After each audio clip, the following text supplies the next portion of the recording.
All right. I think we're here. I think we're live. We've made it. We are doing UFC Vegas 25. Rodriguez versus Waterson. We're going to talk about the weigh-ins.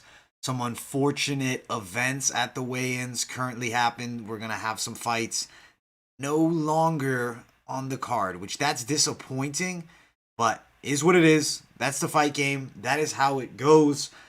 We're going to go through and talk about each and every fight, break down each and every fight, and then we will get into, more of a specific betting style portion, and talk about maybe the best bets to make if you're looking to throw some money down or whatnot. Bellator, if you're watching this live, is going to be on right after this. I will be doing the full Bellator commentary. If you're watching on replay, maybe you already saw it. Maybe you are new here. So if you're new, smash that subscribe button. Also, smash the like button. The goal on this video, we're looking for 85 likes on this one for this weigh-in recap of UFC Vegas 26 early in the day live stream before we kick it all night. We're going to be at MMA Experts Live all night long talking about the very exciting fights coming up.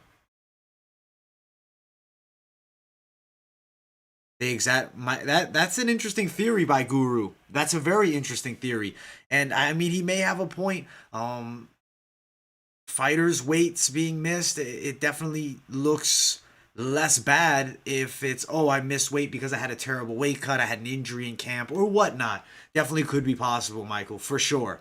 But so we're going to start from bottom all the way up to the top, the main event. So make sure you guys smash that like button. As I just said, goal 80 likes for this video. I think we can surpass that and probably push it to 100, but I will be frugal at first here. So smash the like button, guys. If you're new, subscribe to the channel, whether on replay or on live. I appreciate all of you for tuning in.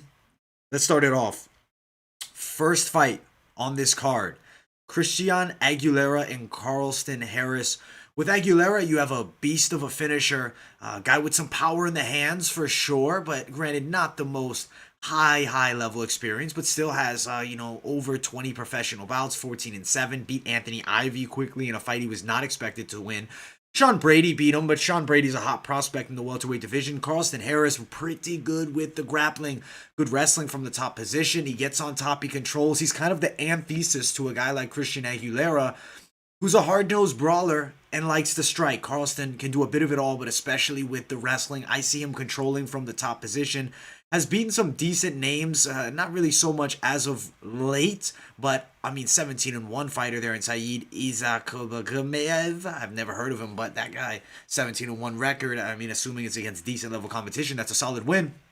Carlston Harris has been in there with some top-ranked Brazilian guys. He beat Wellington Turman, who's a difficult test in the middleweight division, and this is at welterweight. So I like the odds of Carlston Harris getting the W in this one. I think that he's one of those underrated lock picks, somebody that isn't well known, but has the tools to be a player at welterweight. But I don't know necessarily if we're looking at a future world champ. He's 33, but it's definitely a now or never type run here. I will bring up the face-off image from the weigh-ins. No issues with the scale for these guys, thankfully, even though we had a few issues we'll talk about after this fight. We have some fights that are no longer going to be on the card. Unfortunate situations, but is what it is. That is the fight game, and sometimes fighters miss weight. We have Carlston Harris and Christian Aguilera on screen there, facing off against one another. Definitely close to each other, and you see very close to the face of Carlston is Christian. I think we're going to see Carlston Harris grind out a unanimous decision. I don't necessarily think this is going to be the best fight on the card. I think it's a wrestling-heavy game by Carlston. I think he's going to look to clinch up, maybe even put his opponent against the cage. Let me bring up best fight odds because I want to give you guys the most accurate betting odds possible for this matchup. So let's check out what the odds have it. -155, +145. Let's check out the props as well, just while we have them here. Over 1.5 I like at -165. Over 2.5 +110. That's a near lock there. I think this fight's going the distance, guys. And I think Harris winning by a decision is a very likely outcome. +33 you can find it at. I'm thinking that's how he gets it done here. Against a very difficult opponent in Aguilera. Granted, I could see a submission if Harris really goes for it on the ground, but more so thinking decision. Submission or decision here. I like Harris to win either way. We'll check the prop on what is Harris via submission. Let me see if I can find this here.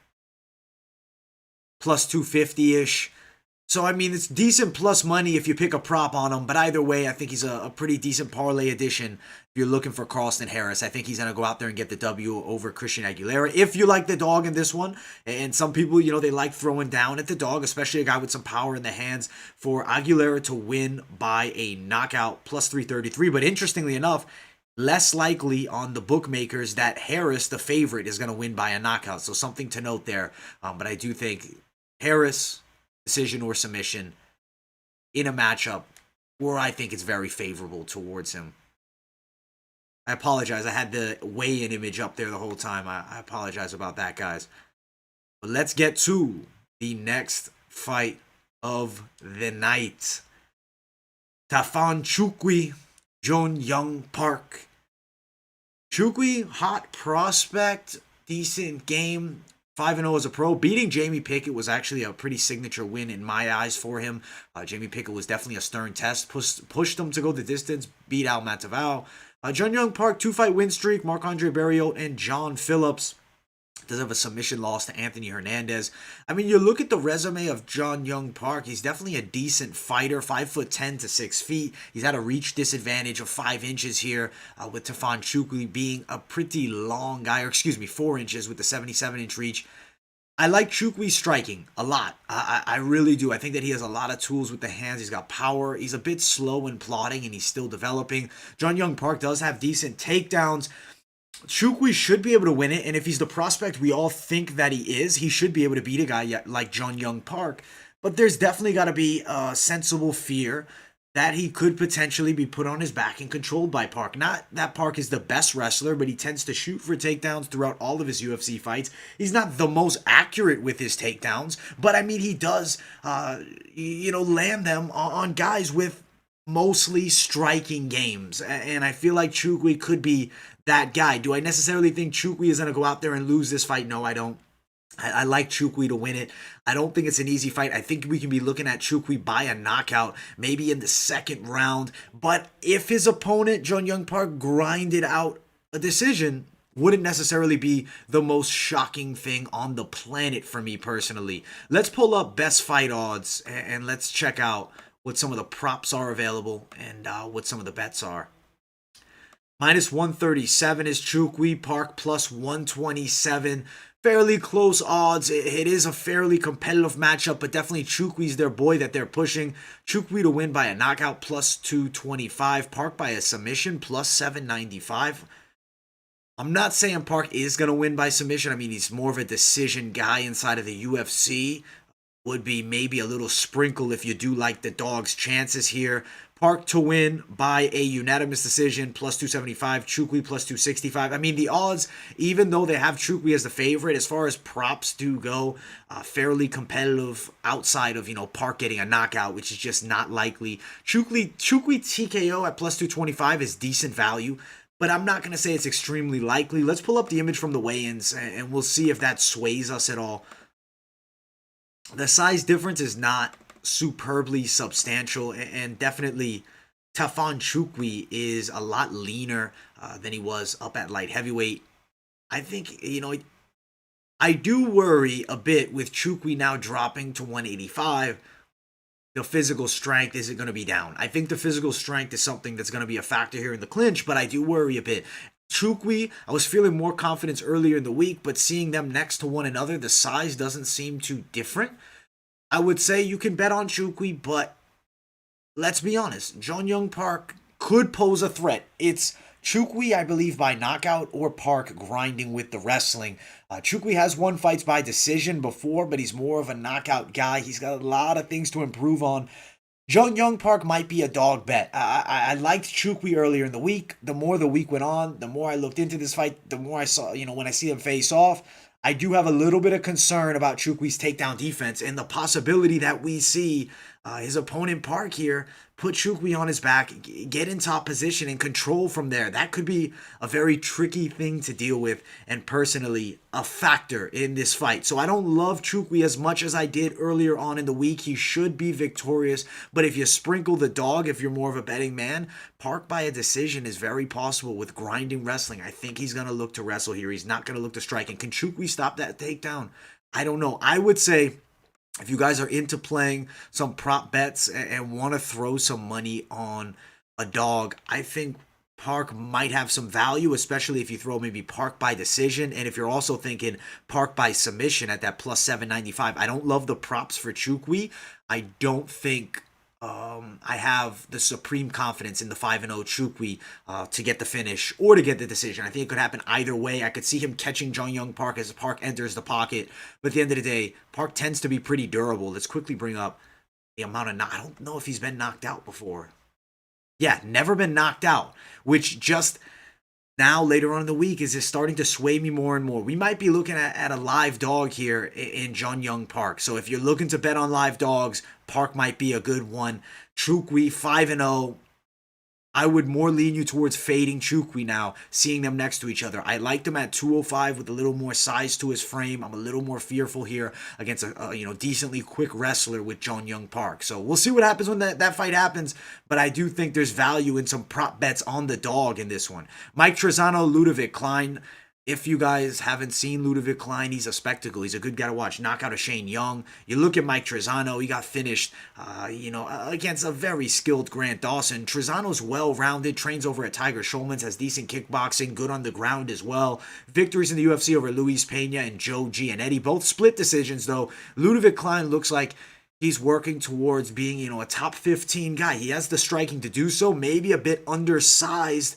5'7", but granted his opponent being pretty tall. This is a featherweight fight, so I don't necessarily think that he's super undersized. I think that it is going to be the fight of Ľudovít Klein. Ľudovít Klein is a knockout artist. He's a guy that finishes fights. His Thai boxing is extremely good, as long as he can stay off his back against Mike Trizano. I'm going to be riding with Ľudovít Klein here to win this fight. I think you're going to see him land very good strikes from kickboxing range, and I do think he has the potential to stop Trizano in the second round here. Could happen earlier. I mean, he put out Shane Young pretty fast, and Shane Young is by no means a slouch, is by no means an easy fight for anyone. So I'm going to pick Ľudovít Klein to win this fight by a knockout.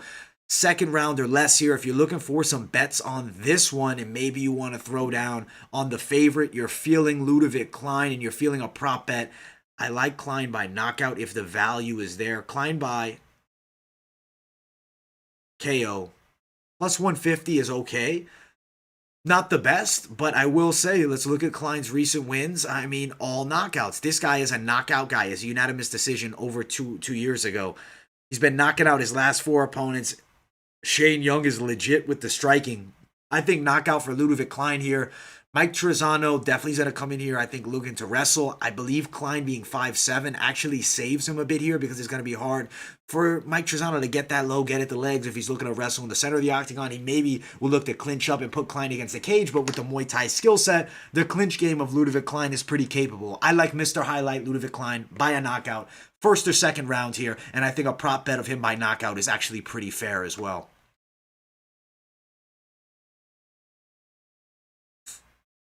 Yeah, I'm doing the Bellator live fight play-by-play companion tonight on the channel. We'll actually be starting it up pretty soon after this video, so I'm kind of flying through the picks on this one. We'll be doing the full card, so stick around. You'll be seeing me all night long. Make sure you guys smash that like button and subscribe to the channel if you have not already. Covering all things MMA over here at MMA Experts. Again, the goal of this video, 80 likes. I believe we'll definitely hit it and surpass that. I appreciate everybody for tuning in. And let's pump that algorithm up. Let's get this video a ton of likes here. I appreciate all of you so much for the constant support. And now let's talk about Phil Hawes and Kyle Daukaus. Phil Hawes is a beast. He's very good with his wrestling. He has heavy power in the hands and pretty good boxing skill set. The gas tank, always questionable. I mean, the guy has a ton of muscle mass on him. It's not surprising. He has, honestly, more size than like a prime Tyron Woodley. This guy is jacked. It's going to be an issue here against a guy like Kyle Daukaus. Long limbs, skinny guy, taller guy, reach advantage, height advantage. submission skill set Kyle Daukaus brings here, and the odds are pretty fair and pretty competitive. I'll bring up the image from the weigh-ins here, and we'll get the face-off. I didn't bring up the image from the Trizano weigh-in, so you know what? I am going to actually show you guys Ľudovít, Klein, and Trizano, but it's just the weigh-in was just kind of weird looking. This is Ľudovít, Klein, and Trizano's weigh-in here. That's it. Doesn't really change the pick. It's pretty much the same. I will say, if anything, it makes Ľudovít, Klein look like he's almost the same height as Trizano. Gives me more confidence in him. But let's talk about this fight here with Phil Hawes and the very good Kyle Daukaus. On the rise, Kyle Daukaus. His brother's good too, Chris Daukaus. The family is fighters. And look at this.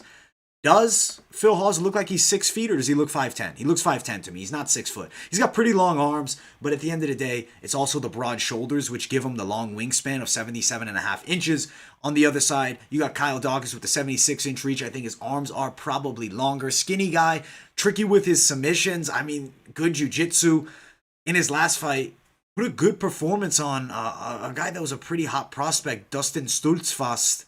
And he beat him by a dominant unanimous decision. Prior to that, he lost to Brendan Allen. Forgivable loss. Allen's pretty decent, and that was his debut in the UFC. Phil Hawes, big win over Jacob Malhoun in seconds. And then he fought Nasruddin Imavov. It was a very competitive back-and-forth fight. Hawes was totally gassed by the end of the fight. If you're a prop better, Kyle Daukaus submission round number 3 is a prop bet that I'm really high on right now. Let me quickly get the weigh-in image off the screen here.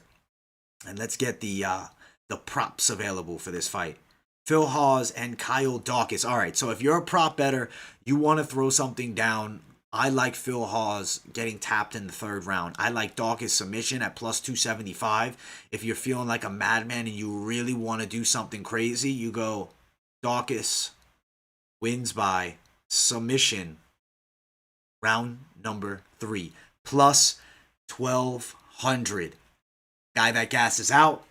Daukaus being a guy with good submissions, I think it's very possible he gets to finish in that 3rd round. Rear naked choke submission would be what I would guess it would be if he does pull this off. I do think he's going to put it on Hawes a bit late. I think the 1st round Hawes may take, and he definitely has a lot of power in that 1st round, but that explosiveness starts to wear down. 2 minutes into that 2nd round, he'll start getting tired. You'll see Daukaus start stepping it up. He'll probably close distance, land some takedowns, from some kicks from the outside. I mean, Daukaus can kickbox and box at a pretty high level. Training with his brother, who's a very good boxer as well, has definitely improved his game. If you just want to bet Daukaus to win by a certain round because you don't want to take that risk of the fight being for Daukaus by submission, so you just go Daukaus wins in round 3, you're still looking at least plus 800 money. I mean, it's going to be very good stuff. But if you're like, hey man, I don't want to take that risk, I'll just pick Daukaus inside the distance at plus 170. That's not bad. Daukaus wins by a submission, plus 275. You can find it at. That's excellent as well.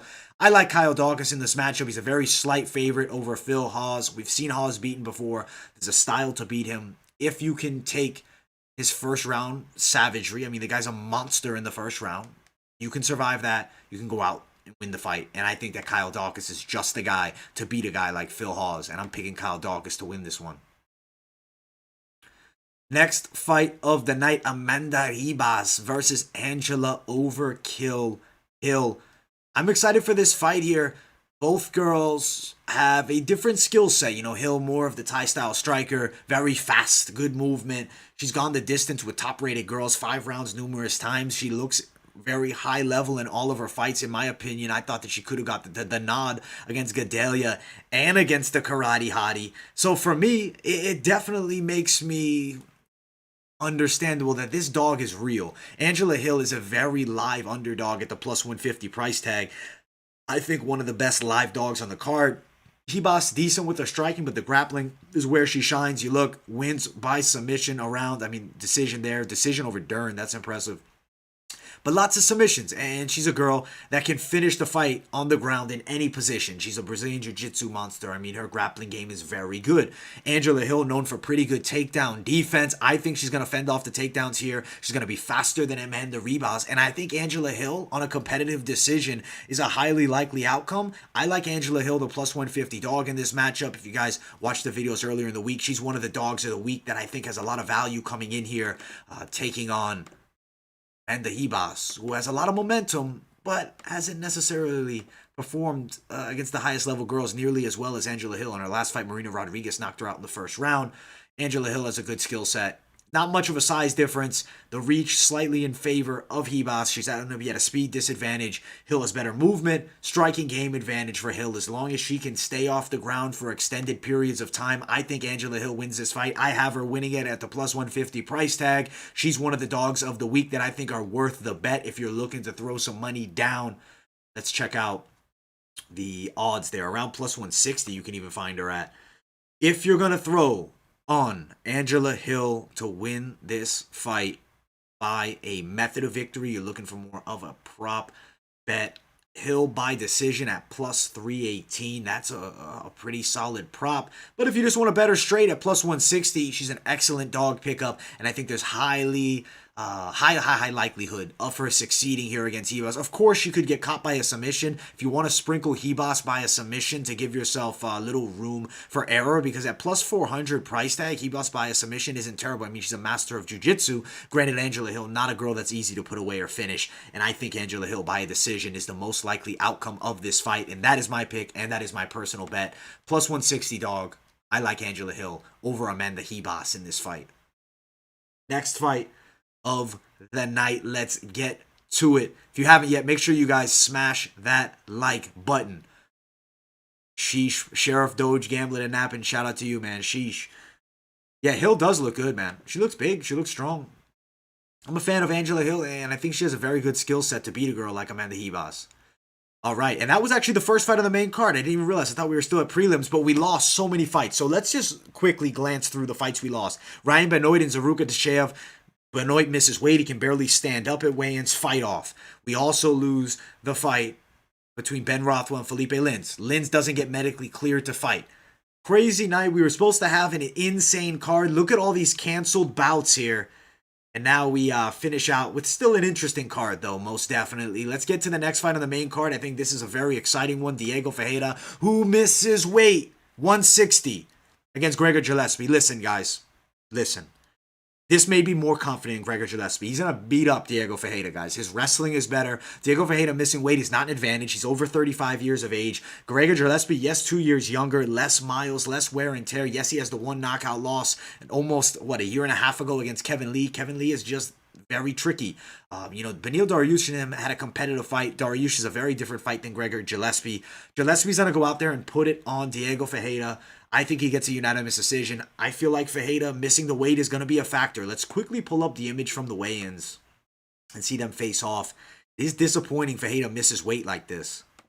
So look at Ferreira from this angle. Does he not maybe look like he has a little bit of water around the stomach? I'm not saying he's not lean, but he's not in the best shape of his life. And I feel like Gillespie is coming to smash. Gregor Gillespie matches up very well. Ferreira good with his submissions, decent striking, but not the best striking. Not a spotty chin, but he can be hurt. You look, he has submission wins, over Pettis. Has mostly, decisions against other good grapplers, but Gregor Gillespie's on another level with his wrestling. I think we're looking at Gillespie putting it on his opponent here, winning a unanimous decision. I don't necessarily know if he gets the finish here. I think Gillespie UD is a realistic outcome. He could get a TKO, but I think more likely we're looking at Gillespie winning a unanimous decision over Diego Ferreira. I like the gift Gregor Gillespie. Looking at them, the size of Gillespie is in great shape. There's not much of a difference physically. Granted, less muscle probably on Ferreira, who's taller, who did miss weight and doesn't look as lean. I like Gillespie to win this fight. You guys know I'm a Gillespie guy. I think he's got a very good skill set.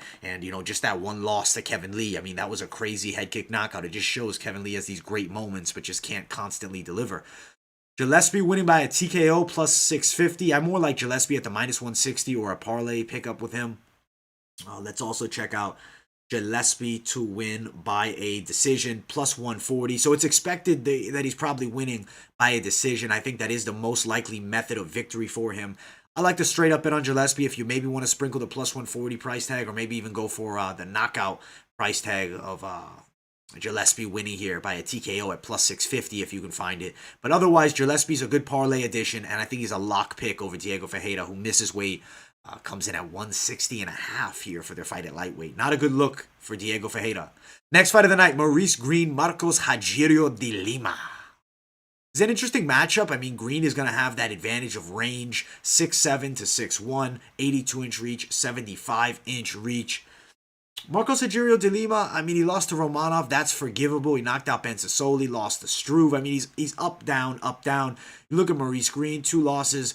Sergey Pavlovich, Alessio Linick. Then he won a fight against John Vellante where he was dropped against Vellante. And then his last fight, he got knocked out by Greg Hardy. I like Marcos Rogerio de Lima. I think he can actually probably get a knockout of Maurice Greene here with an overhand shot. Not that Maurice Greene is chinny, but he definitely will feel the shots, and I think De Lima has the power to deliver here. If they clinch up, I think you're going to see De Lima stronger in the clinch situations. Could be a De Lima grinding decision for sure, but either way, I really see Marcos Rogerio de Lima beating Maurice Greene here in this matchup. There's decent things to like about Greene with his range, but he's hittable. The chin is up high, bit awkward style, but I just feel like the striking of Marcos Rogerio de Lima, he brings more power to the table. Greene, decent fighter, not a big knockout artist, more of a volume puncher guy. Granted, he did knock out Junior Albanil a while back. And I mean, against John Vellante, I wasn't superbly impressed by his performance, and I just don't see him beating Marcos Rogerio de Lima in this matchup. As far as the face-off, we'll actually bring that up right now. Marcos Rogerio de Lima and Maurice Greene. I like this matchup, though. I think it's going to be entertaining, but look how tall Greene is here, but De Lima's thick boy as always. Don't want to say lock of the week, but it should be a pretty safe bet. At the minus 185 tag, it's not terrible in my opinion, but man, MMA in the heavyweight division, I see some comments here. Let me actually jump into the comments and see what the live chat is about here. You got Gregor locked in, that's a money pick. Gregor sub, that's money too. He does have a ton of finishes. De Lima all day, I agree. Preston says heavyweight MMA after PFL might never touch these big heavyweight favorites again. Honestly, man, I totally understand that and respect it. Dude, PFL was crazy the other night. But at the end of the day, crazy game of heavyweights. And honestly, PFL in general, crazy shit happens. I may be more of a fan with the wild stuff. But you know what? I think there was some outcomes that maybe should have been more predictable. I was watching Kapaloza versus Yuri Prohashka, and I was like, man, this is a guy that I should have seen would be a factor for De Lima. But you just, hindsight 2020. But let's talk about this right here. Rogerio de Lima versus Maurice Greene. I like De Lima to win this fight. I think he can probably get a TKO in this matchup, but could also see a decision. Could be a heavyweight snooze fest. It could be a crazy fight. There's a wide array of ways this goes, but I like De Lima by a knockout in this fight. He's plus 145 to win it by knockout. Greene, if you like him, he's a plus 410 to win it by knockout. You could even find it as big as plus 600. But still, I like De Lima here. I think he's probably going to put, not necessarily a beating, but a dominant display on Maurice Greene in this matchup, and I think he knocks him out. I think second round, if I have to give you a round, I could see it in the first as well. De Lima throws a lot of power in his shots. He's a guy that is going to look for the knockout, and I feel like fighting Greene here, perfect matchup for what he likes. I think we're going to see Marcos Rogerio de Lima with a knockout in this matchup over Maurice Greene. Decent bet for De Lima winning the fight by a knockout, maybe. It's not, the best odds I've ever seen at plus 145. Do you really want to throw it down? I think more if maybe you want to lock in the minus 185 for De Lima. But heavyweight MMA is absolutely crazy. And if you watch the PFL, crazy shit happens with heavyweights. I like De Lima. He's not a huge favorite. So I think it's a safer bet because you're not going to be throwing down crazy money with De Lima rather than like the other night, Ante De Lija or some of the other, supposed like lock heavyweights that were huge favorites that ended up getting knocked out over at the PFL. Next fight of the night, we will bring it up here. Jeffrey Neal. I always say his name wrong. I think it's Jeff Neal, but it's spelled Geoff. So let's just say Jeff Neal takes on Neal Magny in a matchup that I am actually really excited for. Neal Magny gets controlled on the ground by very good grapplers. Happened against Chiesa. It's happened in the past. I mean, he was on a pretty good 3-fight streak. He now takes on Jeff Neal, who recently got destroyed against Wonderboy Thompson. But that just shows the level of striking that Wonderboy has, because Neal knocked out Mike Perry in the first round. He's a pretty solid striker. He's got knockouts of Nico Price. He beat Bilal Muhammad. I mean, this guy has beaten some good fighters, and now he takes on Neal Magny. You look at the guys who've beaten Neal Magny by knockout, explosive strikers. Lorenz Larkin, who's now in Bellator. I'm not saying Neal is like Larkin, but there are similarities. Similar stature, similar reach. He's actually got a bit longer reach, that being Geoff Neal. I think Neal's going to go out there, close distance, and I think he clips Neal Magny, and I think we actually see Geoff Neal get a knockout. He's looking to bounce back after that brutal performance against Wonderboy Thompson. I promise you it will make him better. You look at Vicente Luque, since Wonderboy destroyed him, he got way better. I think Neal will be the same thing. Neal knockout here over Neal Magny is the pick that I like between these two. But you got to give Magny some respect. He's very long, 6'3", 80-inch reach. He's good from the outside, but he does also like to clinch up and close distance. I think Neal will be able to deal with Magny's game. Granted, Magny does have a ton of fight experience, and he has a pretty decent fight IQ. Still, got to ride with Neal in this matchup. Magny does not pose a punching power threat. I think Neal won't be worried about the power. He's going to be moving forward on Magny. He's going to look to land big strikes, and I think he will. I think he gets the knockout, and I think it's probably with the hands, and I do think it's in the first or second round. If the fight goes the other way for Neal Magny, I could see him potentially somehow getting the back of Neal and getting a submission, but just not super likely. I think Geoff Neal, not Neal Magny, is the pick in this matchup by knockout. If you're looking to prop it up, but before we do so, let me actually bring up the weigh-in image here. Let's see where it's at. Neal Magny, Geoff Neal, or Geoff Neal. I like saying Geoff, man. It's my own little swagger to it. He's taller, he's longer, but I think Neal wins this bout here. Not being Neal Magny. I think Geoff Neal beats Neal Magny in this matchup, and I think knockout is the pick. So let's see what bets we can get for that knockout, because it's definitely going to be some decent money to be made if we do pick them right. Let's see what we can do potentially here. Neal.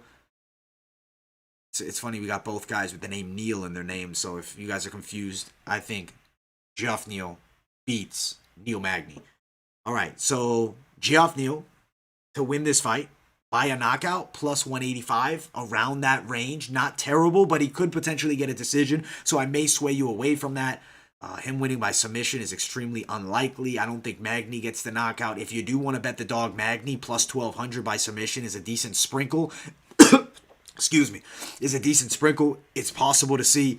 I don't necessarily think highly likely that he pulls off a submission, but he's got long arms. If somehow he gets the back of Geoff Neal, Magny could get it done. Still, riding Geoff Neal to win this fight by a knockout, second round. I think Neal is maybe a decent parlay pickup, but be cautious with the parlays here. You got to give Neal Magny his respect. Long-time MMA veteran and has fought some high-level names and had decent performances against them. But here, I think we're going to see our boy, Hands of Steel Neal, Geoff Neal, not Neal Magny, winning the fight. So Geoff Neal, knockout win in this matchup. Pretty good card, honestly, overall. The main event was a little bit lackluster and not a lot of people were hyped for it. The co-main event, though, we're at it now. So make sure, guys, smash that like button if you have not already. Whether you're watching live or on replay, smash the likes. The goal, 80 likes. Realistically, though, I think we can definitely hit 100 likes. I appreciate all of you so much, whether watching on replay or live. If you're new here, subscribe to the channel too. And let's get into this co-main event of the evening. Cowboy Cerrone versus Alex Morono. All right, we broke this fight down individually because it was announced later on in the week. I talked about some things about Morono that I like and about Mag. There's things to like about both guys. I mean, Cowboy being older at this point, he's not the same Cowboy Cerrone that we saw years ago when he was in his prime. He was on his game. He had the movement, the speed, the reflexes were just better. He's slowed down a bit. He's more hittable than he once was. Definitely shots to the chin can affect him. Alex Morono does have some power in the hands. He's not a guy to be slept on. I mean, he was giving a very stern test to Anthony Pettis. Thai style of striking, more modified though, this being Alex Morono. More of a traditional Thai style for Cowboy Cerrone, and he is a very slow starter, one of the slowest starters in MMA. His clinch game is excellent, and his knees to the body are very dangerous from there. Not the best with the hands, but decent. I do think the grappling could shine here for him. 17 wins by submission for Cerrone. You look at his opponent, Alex Morono, pressure fighter. He likes to throw big overhands when in range, but he kind of has a more simple game. It's forward, backwards. He's pressuring or he's moving away. He doesn't cut that many angles. I personally think Cowboy Cerrone's the higher level guy here. You look at Morono's game, 6 wins by submission, 5 knockouts. He can finish fights, but he also has gone the distance previously, a decent amount. 5 losses by decision, 2 by knockout. I don't necessarily think Cowboy gets the knockout of Alex Morono. Granted, Cerrone has been knocked out 7 times. Maybe Cerrone gets caught with something big. I'm going to pick Cerrone by a decision, but it's not the absolute most confident pick of the week because we have to acknowledge that Alex Morono is younger. He hasn't looked terrible, and let's be honest, Cowboy could be getting worse each fight. He may not even look as good as he did against Nico Price in this one, which is a concern in my book personally. Let's see them face off against one another. I mean, Cowboy looks in good shape, but he's an older guy at this point now. I think Cowboy should win it. I think it's more of a toss-up. Don't love a Cowboy bet, but if you do feel him to win this fight, it's definitely possible. I'm still riding with our Cowboy, but man, I would not bet the house on him. Morono to win by knockout if you're looking for a prop bet, because Cowboy's a hell of a slow starter and Morono tends to start kind of fast. I like that plus 750 price tag.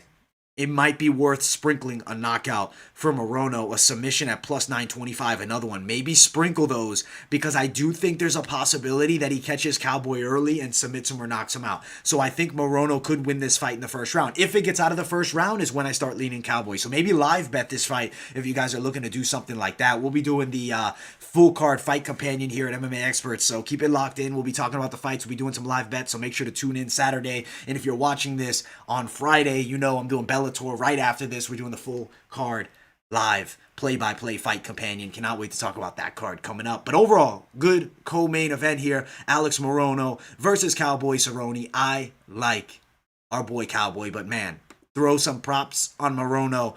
Definitely in the first round, he's dangerous. If Cowboy survives the first round, I see him winning the fight. If he doesn't, if Morono comes fast, I think you can really have a chance to stop Cerrone. We'll pick Cerrone, but fade the bet on him, my personal opinion. A lot of you probably feeling Cerrone's an OG of the game, and he for sure can have a great performance. I'm just a little wary of him at this point. But let's get to this main event, and I will answer a couple of the live chat comments before we fully talk about this main event, which is very interesting in my opinion.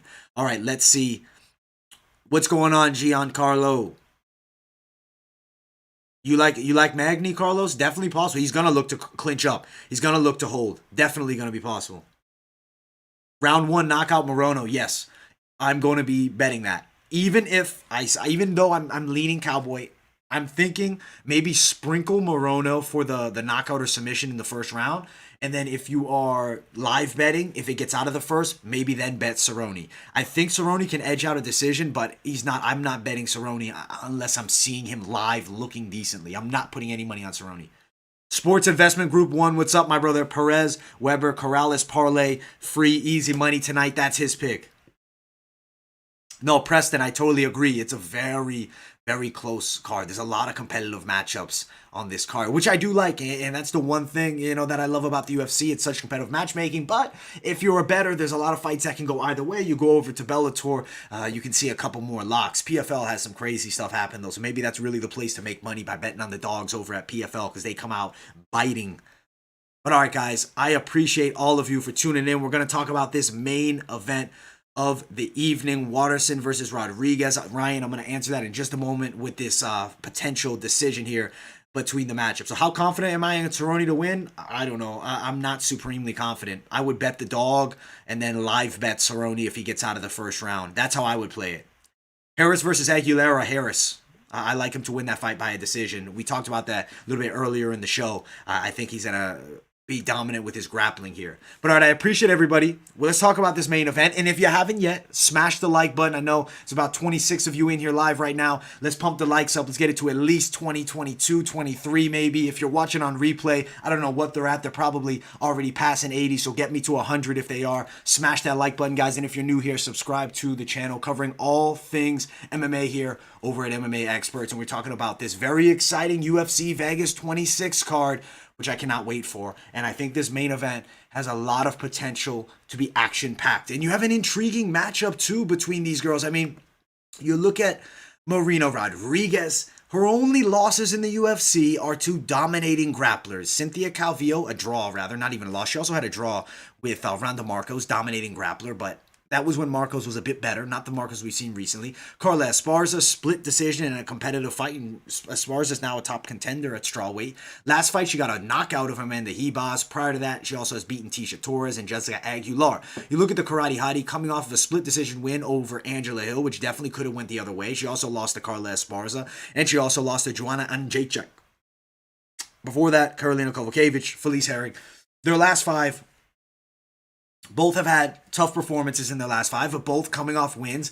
Rodriguez looked excellent in that last fight, putting a beating on Amanda Ribas. And I mean, Amanda was a hot prospect coming in. A lot of people were hype on her, me included. And Marina Rodriguez shut that down. Solid takedown defense, very heavy hands, more of an awkward style, but she comes to fight, and she comes with a lot of power in the punches. The Karate Hottie is now fighting at 125. Karate Hottie is a natural atom weight, fighting at straw weight. She's undersized. Now she's fighting against Marina Rodriguez, the much bigger girl. It just gives me more confidence in Marina Rodriguez at 5'6" to 5'3". We'll bring up the image from the weigh-ins and we'll talk about what we think here. But I'll be honest with you guys, it seems like this is going to be a bit of trouble for Karate Hottie here, in my opinion. You see, the taller girl, Marina, naturally bigger girl. I think she's going to put it on Karate Hottie here. Karate Hottie still got those abs. She's still in good shape. She's undersized. In the clinch, she's going to be weaker than Marina Rodriguez. I wouldn't be shocked if Rodriguez somehow lands some takedowns of her own here, even though she's more primarily of a striker, but does have a decent grappling game, but sometimes can be put on her back by very good wrestlers. I don't think Waterson has that wrestling game.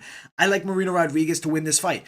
Do I think she necessarily stops a girl like Karate Hottie? And this is what really becomes tricky, right? You look at this matchup. Does Marina have the cardio to go the distance? If it was at 115, I would actually be more concerned because the weight cut is going to be bigger for it. But now, fighting here against Karate Hottie at 125 pounds, I think that gives an advantage to the cardiovascular system to Marina Rodriguez. She's the bigger girl. I think she can wear down Karate Hottie.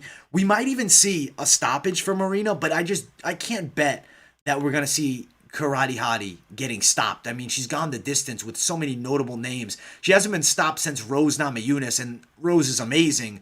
She's gone the distance more so than not. Let's see throughout her career how many losses she has by stoppage. 3 submission losses, 1 knockout.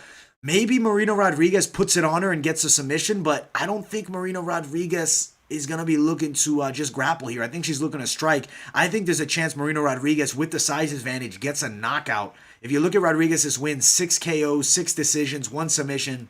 It's knockout or decision here. I think Marina Rodriguez winning it. I could see her getting a stoppage early. I could also see her going 3 rounds. It's really if she can land. I think that Marina Rodriguez is going to land some nice shots here and put it on Karate Hottie, especially with this size advantage. It's going to be too much for Karate Hottie to overcome here. I like Marina Rodriguez, a straight up bet at the minus 210. If you are looking to prop her up, does this fight go over 1.5? It's tricky, right? Because Marina Rodriguez can catch you early and put you out, but there's very well a chance that we see this fight going late, going to the decision. Fight goes the distance, minus 200 for Rodriguez to win by a TKO, plus 340. That's a decent pickup, and it is possible for Rodriguez to win by a decision, plus 140. I like Rodriguez by decision or knockout here. I could see her getting the knockout, but it's not like Karate Hottie is any bit of a pushover. I just think she's outsized here in this matchup, so I think Rodriguez is going to put it on her with that. Being the bigger girl and not having to cut the weight, the gas tank of Marina Rodriguez should last here. If this fight's at 115, I think it could potentially be a trickier fight for Rodriguez, and maybe Karate Hottie could actually put it on her late. But I think the gas tank of Rodriguez holds up. I think she gets the edged out win over Karate Hottie in this matchup. And we see them facing off one last time there.